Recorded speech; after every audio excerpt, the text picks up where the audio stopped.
অগ্নি শিক্ষা দিতে যায় বাসু গুরুজিকে। বিস্তারিত জানতে সম্পূর্ণ ভিডিও লাইক দিয়ে দেখতে থাকুন। কথাকে উদ্ধার করে জিজ্ঞেস করে কথাকে কারা কিডন্যাপ করেছিল। তখন কথা বলে, আমি কাউকে দেখতে পাইনি, তবে মনে হয় রিচা ছিল। আমাকে অজ্ঞান অবস্থাতে গাছের গুড়ির ভেতরে ঢুকিয়ে দিয়েছিল। এইসব শুনে ছোটকা বলে, কথা তোমার কিছু হয়নি, ওটাই অনেক। এবার চলো বাড়ি ফিরে যাই।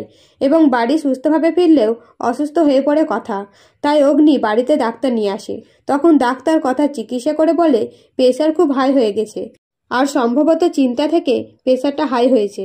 তখন ডাক্তার কথাকে জিজ্ঞেস করে আরও কোনো অসুবিধা হচ্ছে কিনা। তখন কথা বলে, যে চোখ লাগছে সেই ঘটনা আমার মনে পড়ে যাচ্ছে। তখন ছোটকা বলে, কোন ঘটনা? তখন কথা বলে, আমি গাছের গুড়ির ভেতরে আছি, আর আশেপাশে গাছ কাটার মেশিনের শব্দ আসছে।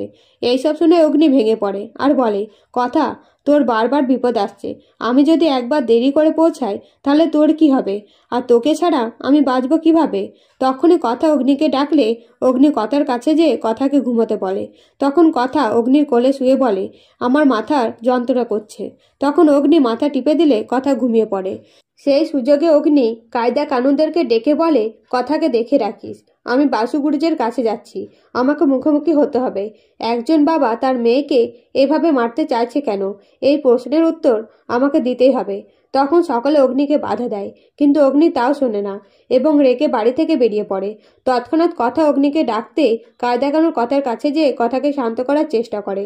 আর অগ্নি কোথায় গেছে না জানালে কথা দিব্যি দেয় জুনিকে। তখন জুনি বাধ্য হয়ে জানায় অগ্নি বাসু গুরুজির কাছে গিয়েছে।